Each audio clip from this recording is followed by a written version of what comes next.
오직 주만이. 하나님의 놀라운 계획에 의해 고통과 절망 속에서 삶이 변화된 크리스찬들의 감동 스토리. 그릇 되게 하소서.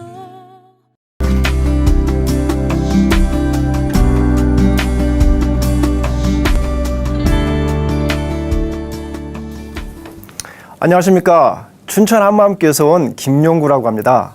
저는 평생 분노에 잡혀 살았던 분노의 화신이었는데요. 분노 하나 해결해 보려고 이것저것 다 해보다 결국 복음으로 해결받고 더 이상 분노의 화신이 아닌 부활의 증인으로 살게 된 얘기를 하고자 합니다. 제가 어렸을 때 부모님은 장사를 하셨는데요. 다행히 장사가 잘 돼 넉넉하게 살다 부모님이 그만 빚보증을 잘못 썼는 바람에 가세가 순식간에 기울어졌어요. 저는 이남이녀 중 장남인데요. 장남이다 보니 어린 나이에도 일찌감치 집안일을 도와야 했습니다.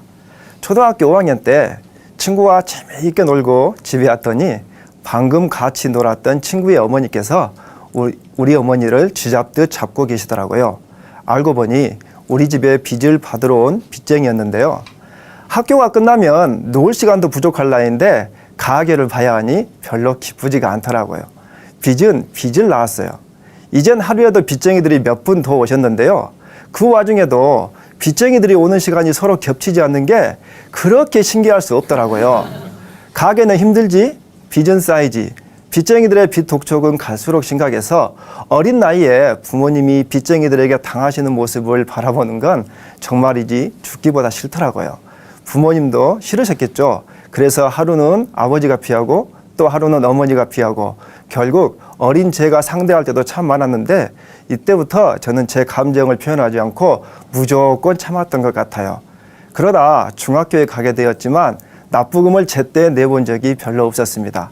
한 번은 3학년 2학기 겨울방학을 앞두고 그때까지 납부금을 못 낸 학생들은 교무실 복도에서 무릎 꿇고 손 들고 있어야 했는데 정말 춥고 힘들고 창피하더라고요.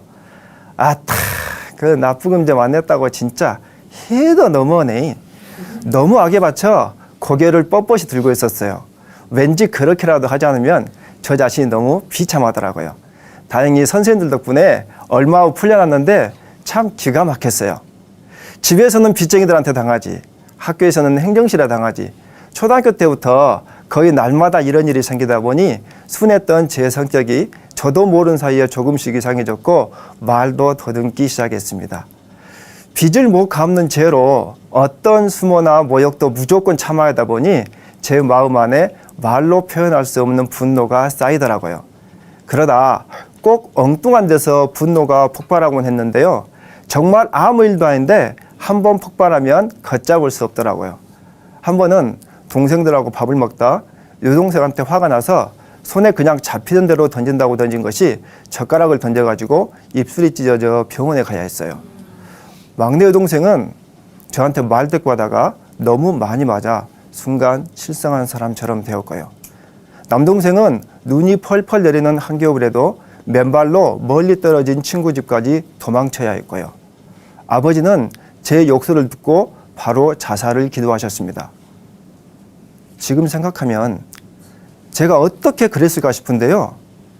진짜 무서운 건 밖으로 표현하지 않고 안으로 차곡차곡 쌓아두는 분노였어요. 분노가 극심할 때는 제가 저를 감당할 수 없더라고요. 제가 가장 무서워하는 사람은 바로 저였습니다. 무슨 짓을 할지 모르니까요. 스스로 조절이 불가능했거든요. 한 번 화를 내면 멈출 수가 없더라고요. 분명 화는 내가 냈는데 화를 내다 보면 정작 나는 가만히 있고 내 안에 또 다른 누군가가 화를 내고 있었어요.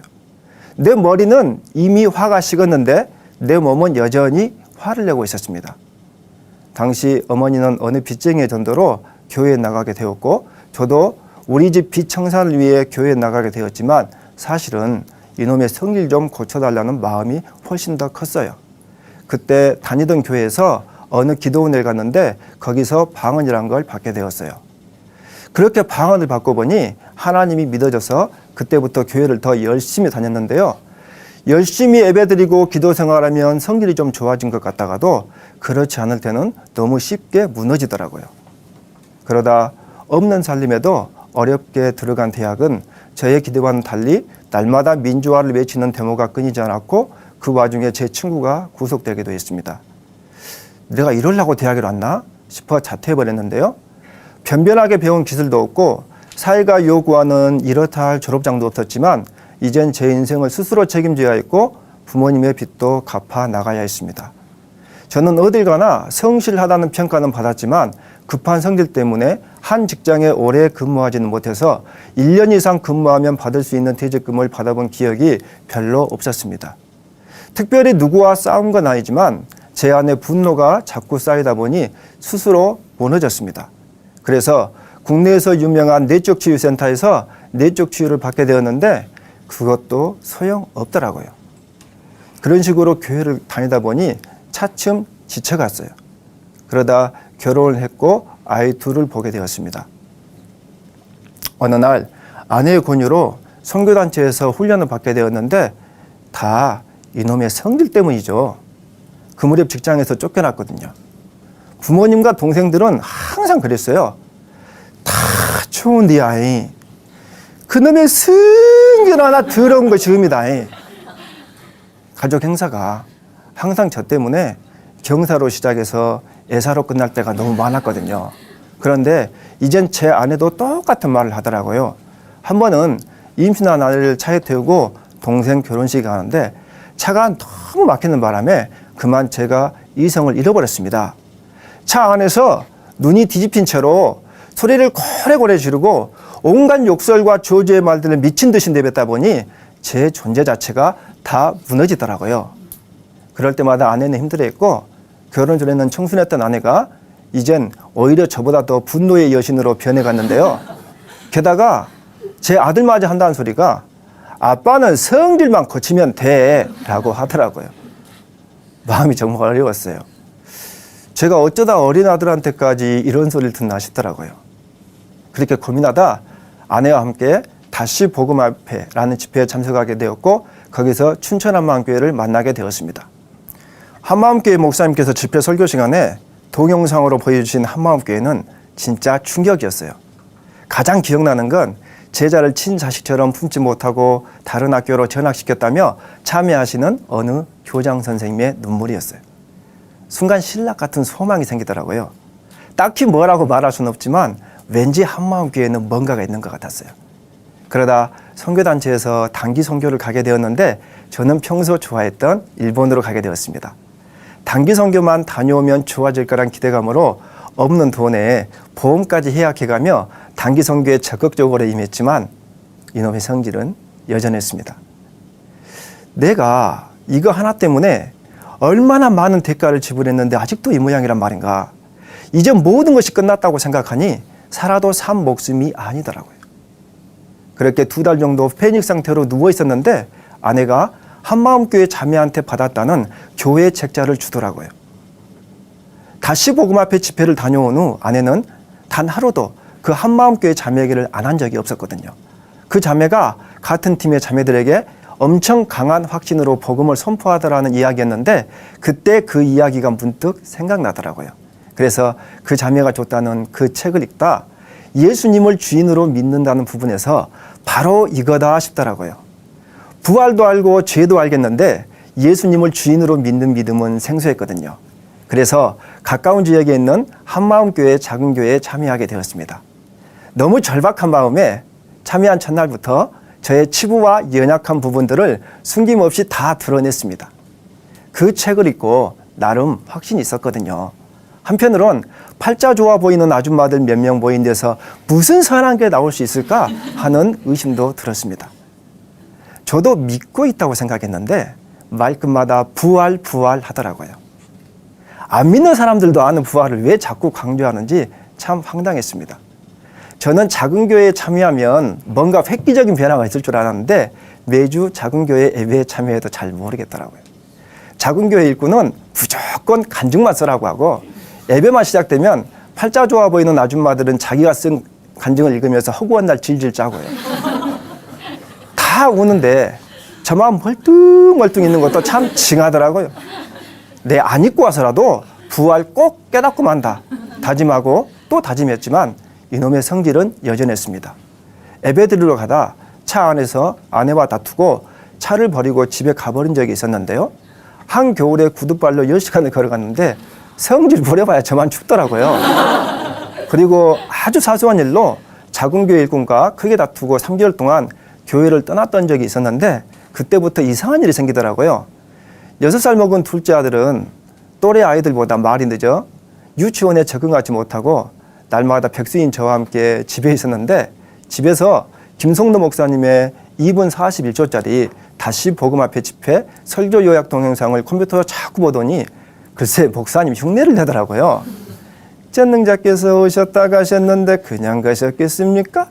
우리에게 확실한 증거를 주시고 가신 것을 믿습니까? 부활.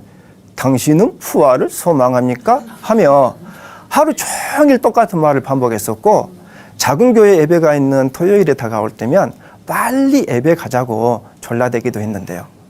전에는 아빠 싫어 안 먹어 정도밖에 못하는 애가 길게 말하는 게 기특하기도 하고 신기했었는데 3개월 동안 똑같은 말을 날마다 듣다 보니 교회로 돌아오라는 주님의 음성으로 들려서 교회로 돌아왔는데요.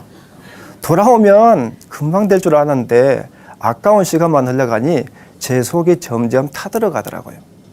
저도 그때까지 예수님을 믿고 있다고 생각했어요. 다만 급한 성질 때문에 좀 힘들 뿐이라고 생각했었는데 그 상황에서 제가 할 수 있는 일을 하곤 주님 앞에 엎드리는 것 외엔 아무것도 없더라고요. 주님, 제발 부활의 주님을 만나게 해주세요. 제발 저 좀 살려주세요. 하며 주님께 간절히 기도드리는데 다행히 저의 기도에 응답해 주셨습니다. 작은 교회 예배 시간에 어떤 자매가 자기 간증을 읽는데 그 자매의 간증을 통해 그동안 일꾼이 보내준 말씀과 간증이 하나로 쭉 연결되면서 부활이 깨달아지더라고요. 부활의 증거를 통해 모든 사람들이 믿을 수 있게 해주셨는데 저는 부활의 증거가 아닌 다른 것으로 믿고 있었어요. 느낌과 감정이 있어야 한다고 생각했었고 은사를 통해 믿는 거라고 생각했었는데요.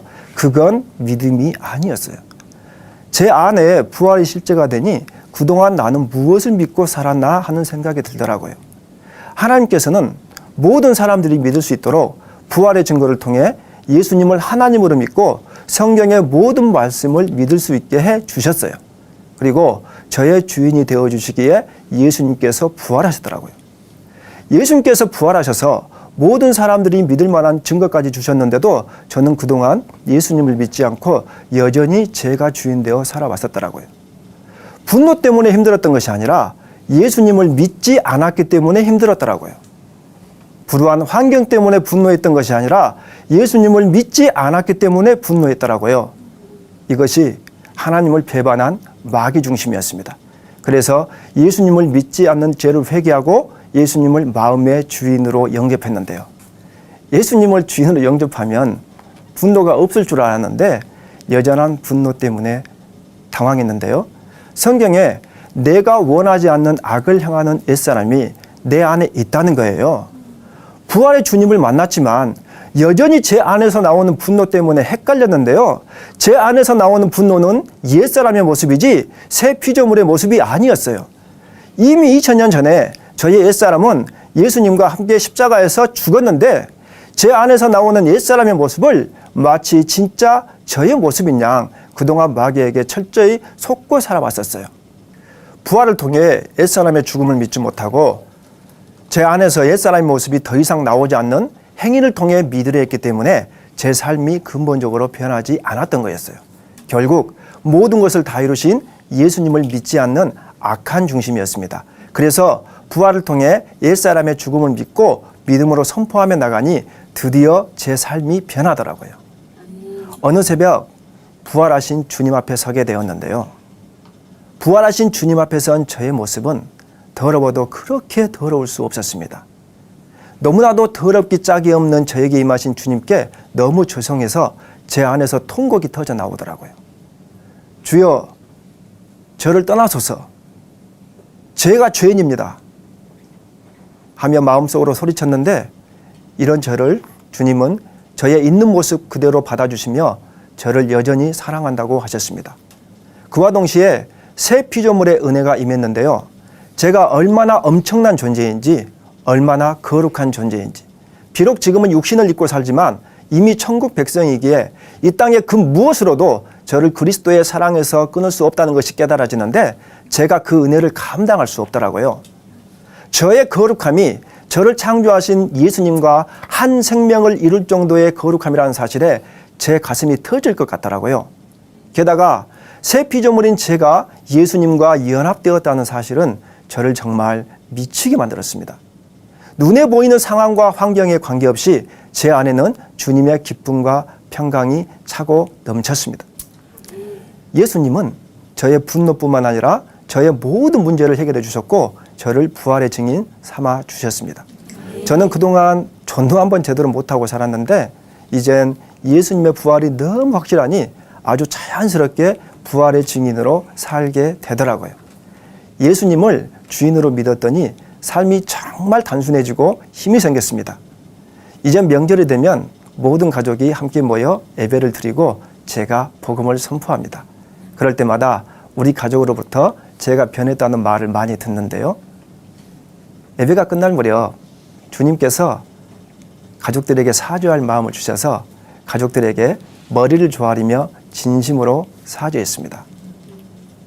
그동안 저 때문에 얼마나 힘들었냐고, 이러면 안 되는데 하면서도 제 마음대로 되지 않았다고, 그래서 분노 하나 고쳐보려고 그동안 여기저기 쫓아다녔다고, 그러다 해답을 찾았는데 그건 복음이었다고, 그동안 저는 제가 주인이었다고, 제가 예수님을 믿지 않았다고, 부활이라는 확실한 증거를 주셨음에도 여전히 제가 주인되어 그토록 인간 이하의 행동을 할 수밖에 없었다고.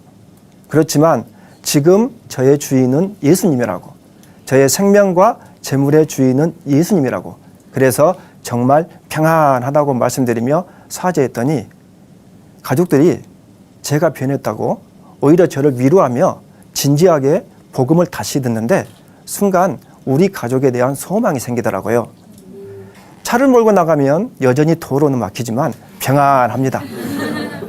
저 때문에 항상 파장 분위기였던 가족 행사는 이젠 오히려 저 때문에 웃음꽃이 피고 경사로 시작해서 경사로 끝나게 되었습니다. 저보다 더 분노의 여신이었던 아내와 저는 이제 복음으로 영원히 하나가 되었고 아내는 청순하고 현숙한 아내가 되었습니다. 아빠는 성질만 고치면 돼 했던 아이는 이제 아빠는 자전거만 고쳐주면 돼 라고 하더라고요. 복음이면 다 되더라고요. 복음이면 충분했어요. 이 세상에 그 무엇으로도 바꿀 수 없는 분노의 화신이었던 저를 변화시켜 주신 주님께 모든 영광을 올려드리고 앞으로 남은 인생 오직 주와 복음을 위해 멋지게 살겠습니다. 감사합니다. 오직 주만이 이 시간은 춘천 한마음교회와 함께하는 열린 간증의 시간입니다. 신앙 간증을 다시 듣기 원하시는 분들은 방송국 전화 847-583의 영원 구원번호로 연락 주시기 바랍니다. 모양이